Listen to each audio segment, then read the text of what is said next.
You know how you spend $5 every day buying like a coffee or just something like that, a soda, coffee, I don't know. You just waste $5 and you don't think anything of it. Or you buy a beer, I don't know, whatever you buy. If you took that and you invested that and you got annual return of 10%, and that annual return was compounding. So let's just say, you put this in a standard mutual fund, right? That just really tracks the market, okay? And you're able to get 10%. And you do that times 3 every single day.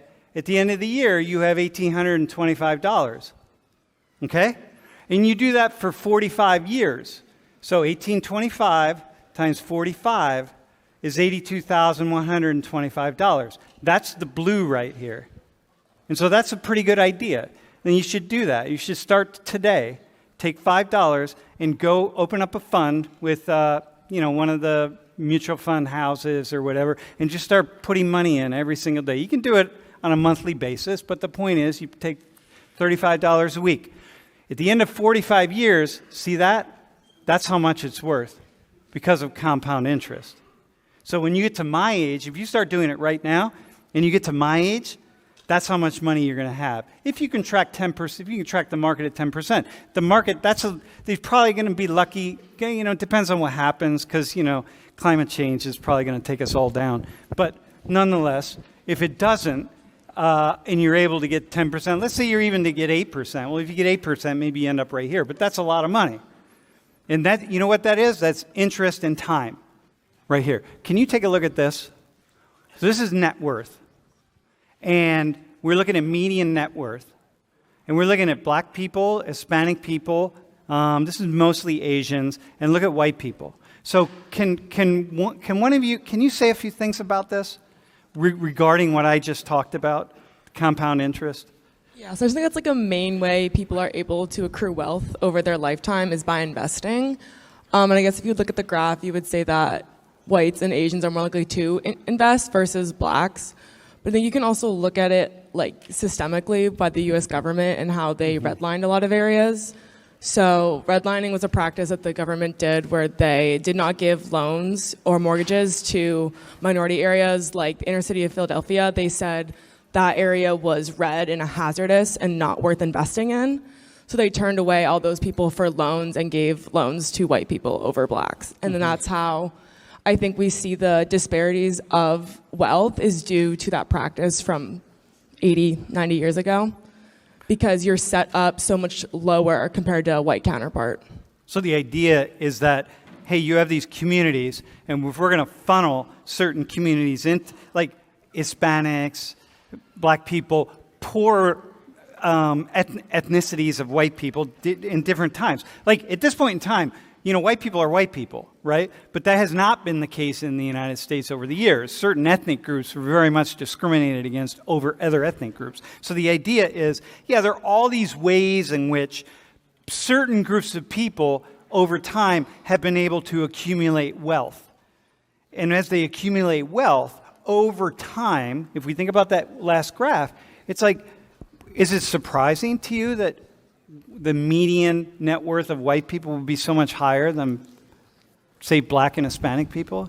I mean, I really don't think it isn't, because if you look at how redlining affected people to this day, one way you really accumulate wealth is through mortgages, and that practice gave mortgages to white people over blacks, and some they were forced to live in rent-owned apartments or complexes, which you can't accumulate any wealth off of because you're not in a mortgage or in a rent situation.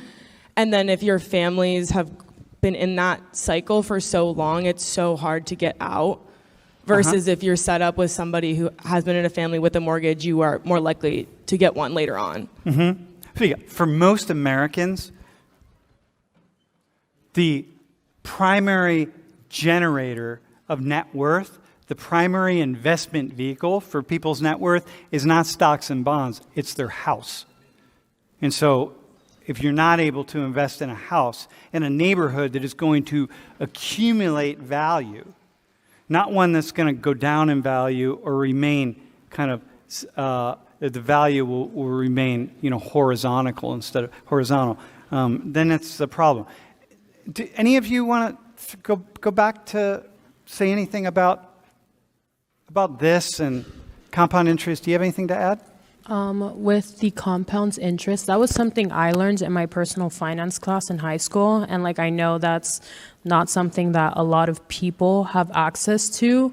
So that's something like that is also, I feel like, affects this, because like, I know most of like my personal finance from that class, and also things that my parents did that they like tell me to do. Yeah. And for some of these people, they don't know it. So it's like, if you don't know something, you can't pass it on to like the future generations and things like that. And you come from money at some level, right? I mean, you're here. Yeah. Right. So you're going to get that. Yeah. I mean, I think for me, for example, I was a saver my whole life. So I started working full time when I was 14. And I remember my first paycheck was $79. And I took $5 of it and I put it in my pocket, and I took $74 and I put it in the bank.